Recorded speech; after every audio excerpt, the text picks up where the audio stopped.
Allegedly, they say he's from here, right here. Hypothetically, though, we know that's impossible. He's back. He's back.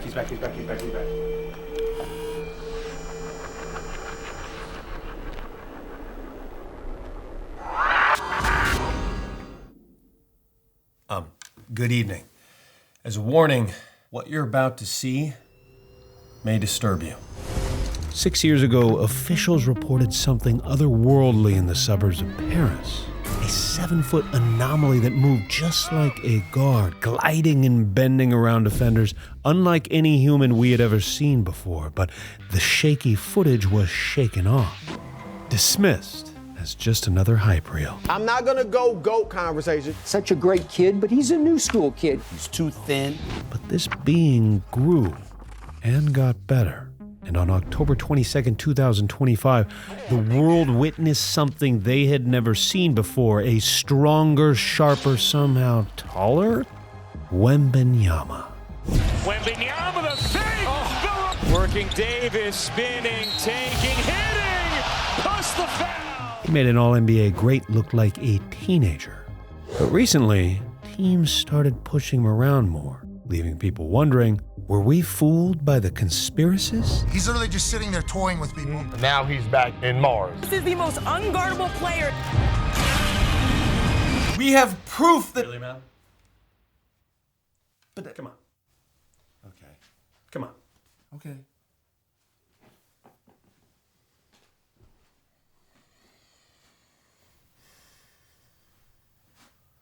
But Adam Silver and Bob Lazar... We know that Wemby is young and talented, but already we are seeing an unparalleled upside that forces us to look up and wonder. Is this phenomenon the ceiling? Could Wemby be the most impactful athlete ever in any sport? Let's explore. All sports are different, but basketball is heavily reliant on its stars. It doesn't take advanced calculus to figure out why. You can only play 5 guys at a time, and that's less than any other major sport. Wemby is already one of those stars. He's been phenomenal to start the season. He's averaging 26 and 13, and clearly his offensive game is more polished. Compounding this heliocentrism is the recent changes to the game. With more shooters on the floor, there's more space to operate, leading many teams to a highly complex equation. Get the ball to your best player and get the f*** out of the way.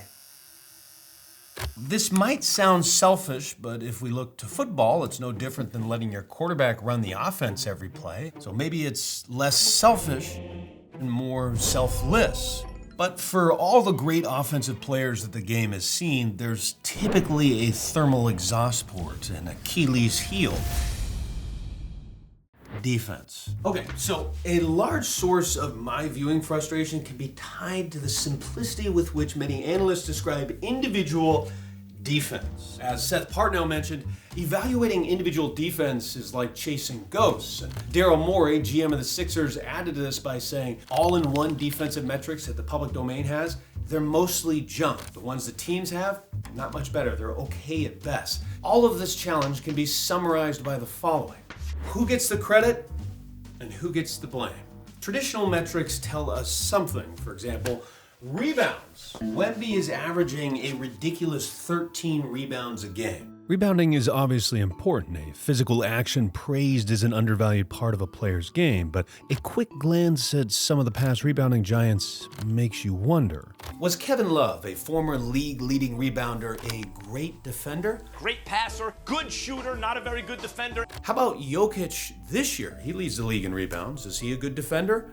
Gut tells us probably not, and even at the guard position, we're forced to face this question. Westbrook broke history a few years back, averaging 11 rebounds a game at the guard position. With his 17th triple-double on the road this season, that's most ever. But, as pointed out by Partnow, OKC's defensive rebounding was not any better when Westbrook was on the court, largely because Westbrook led the league in uncontested rebounds. He had 1,744 over a 3-year span. Russell Westbrook is padding his rebounds. empty stats. And by now, we're all familiar with this. But in defense of defensive rebounding, I think there's this belief that all defensive rebounds would have been gobbled up by some other teammate. This, of course, is not true. We can look to Westbrook's teammate as an example of this. Westbrook, the shake and bake, the lob. Oh, Adam! Steven Adams. Looking at the adjusted plus-minus on defensive rebounding, Adams excelled, and he's led the league in this metric at times, which fits the bill. The massive dude who unselfishly boxes out the other massive dude is probably a lot more important to a team's defensive rebounding than the guy who just grabs all the uncontested ones. I know this is a crazy idea, but maybe the best way to untangle all this. Does a team get better at rebounding when a player is on the court? One way to look at this is defensive rebounding percentage. How does a team rebound when a player is on, and how do they rebound when a player is off? For example, a former league-leading elite rebounder like Ben Wallace. His team collected 2.7% more defensive rebounds when he was on the floor. Shaq was also great at 3.7%, and Dwight Howard was even better at 4.4%. This season, the Spurs are rebounding 6.3% better when Wemby is on the court. There's only one former depoy that had a better rebounding rate. Looking to last year, only Jokic helped his team more, but this is a little misleading because the Nuggets didn't really play any other posts, so there wasn't even a body to replace Jokic. Put differently, Victor Wembenyama's defensive rebounding, it's something we haven't seen in a very long time. And he's good at offensive rebounding, but it's defense where he's truly influencing the rebounding game. And this maybe flies in the face of people who said he can never handle the physicality of the league, the physicality of having to box out a big guy. Now, another big area of defense, blocks. Blocked by the rookie.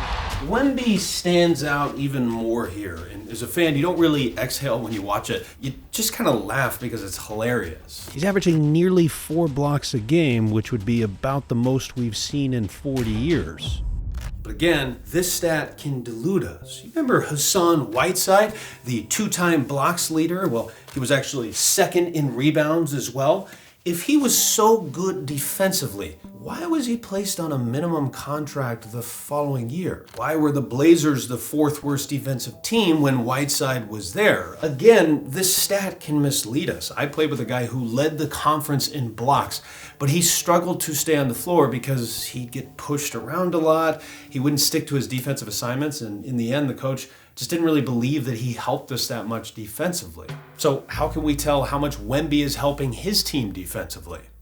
Well, there are a few ways to look at this, and fortunately, it's somewhat easier to evaluate bigs than guards.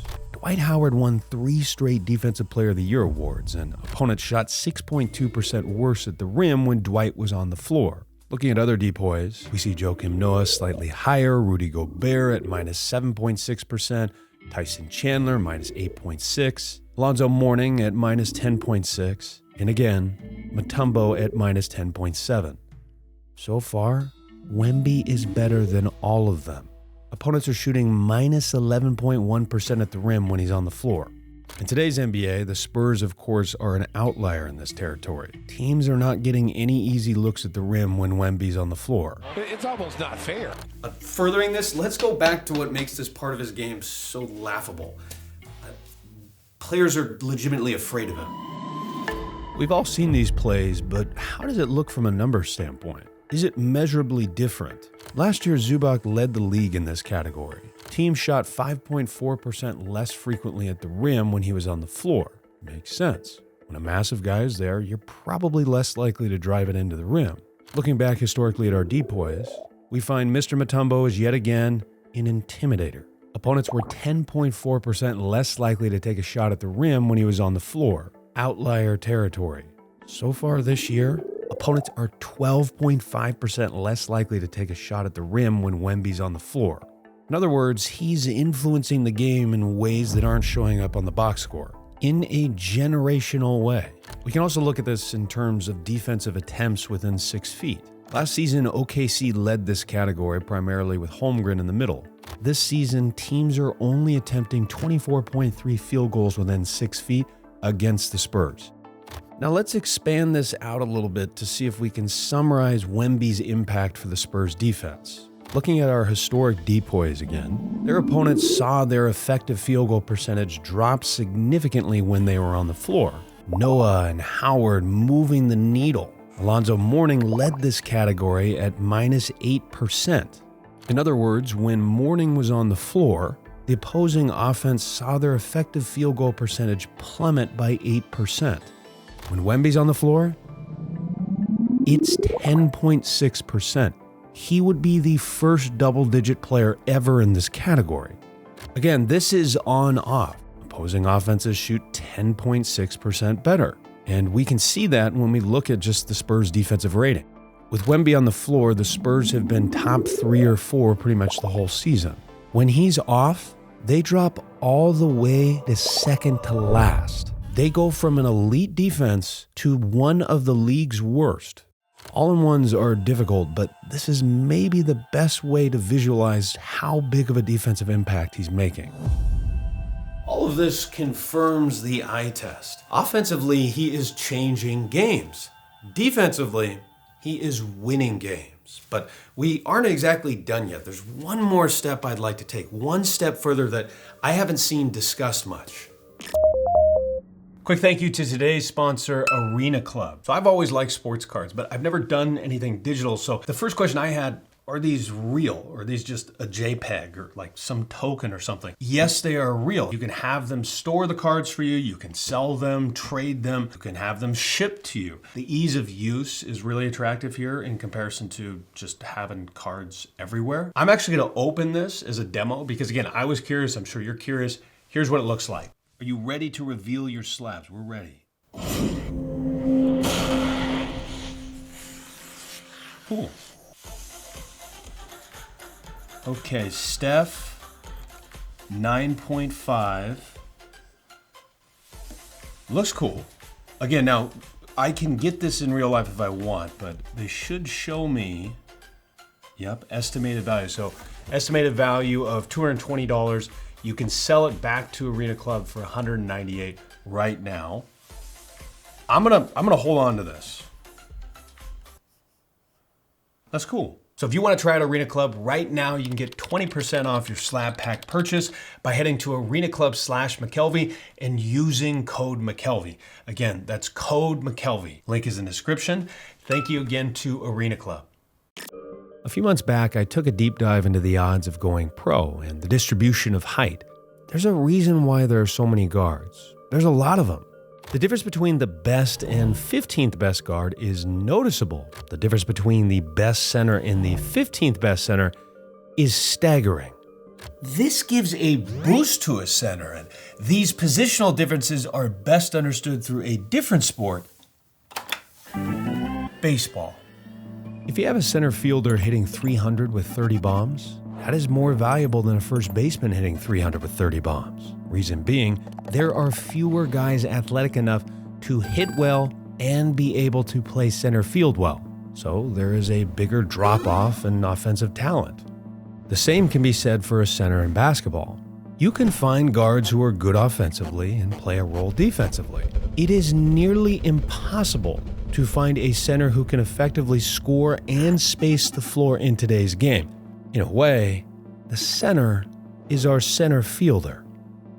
I don't think this is taken into account in most of the advanced metrics, and it just inflates his value. This combination gives him an alien-like superpower that extends beyond just basketball.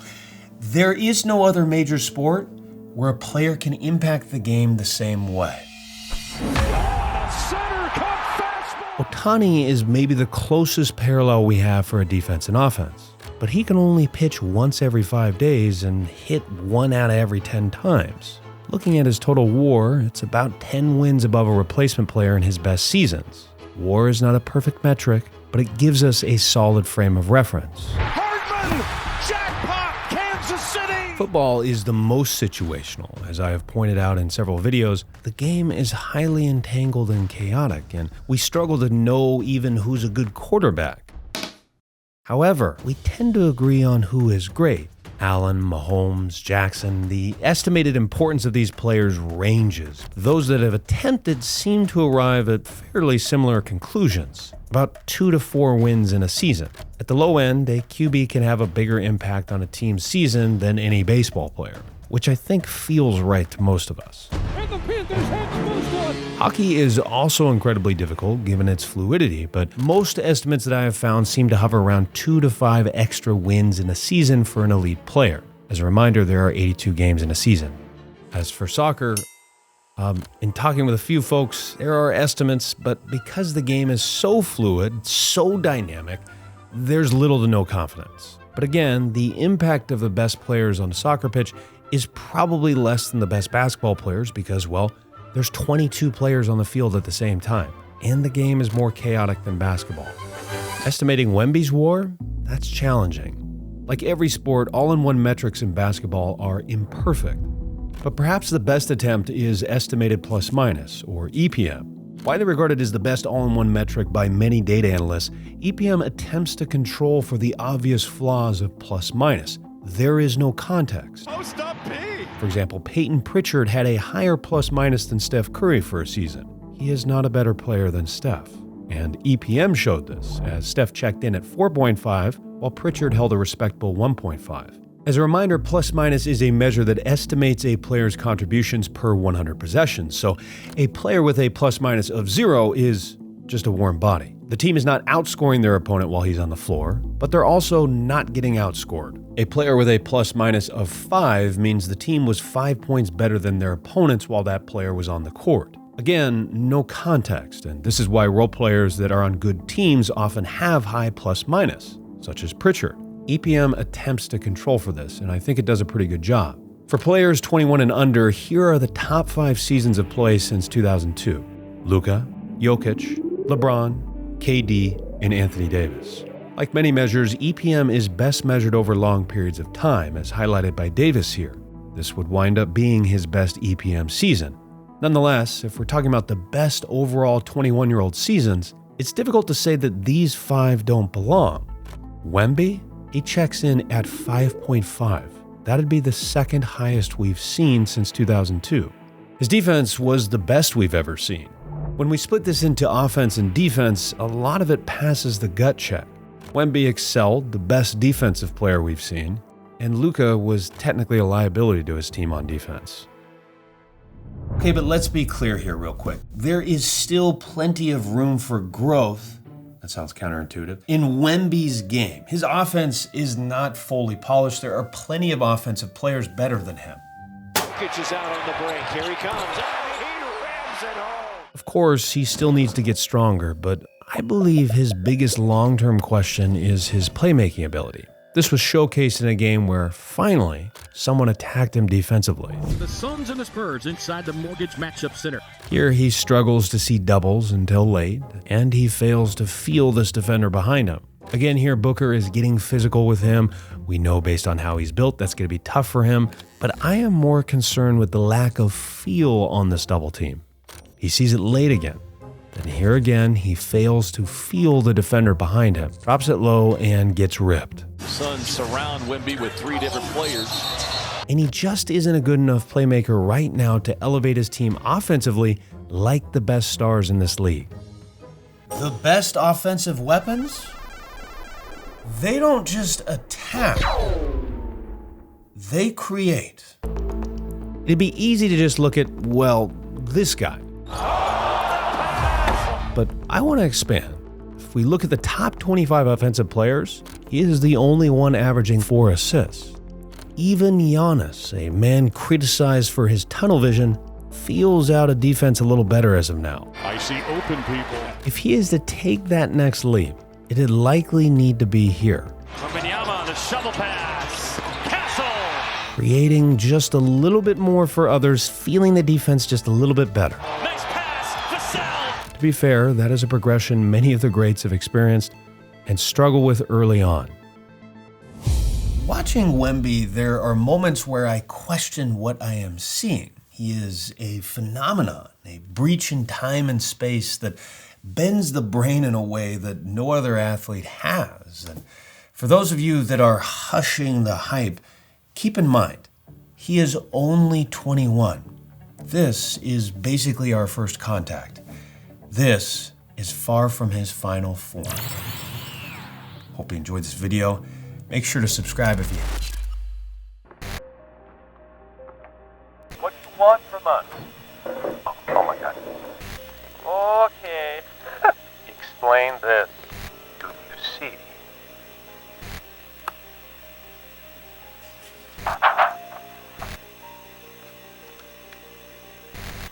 He's not from here.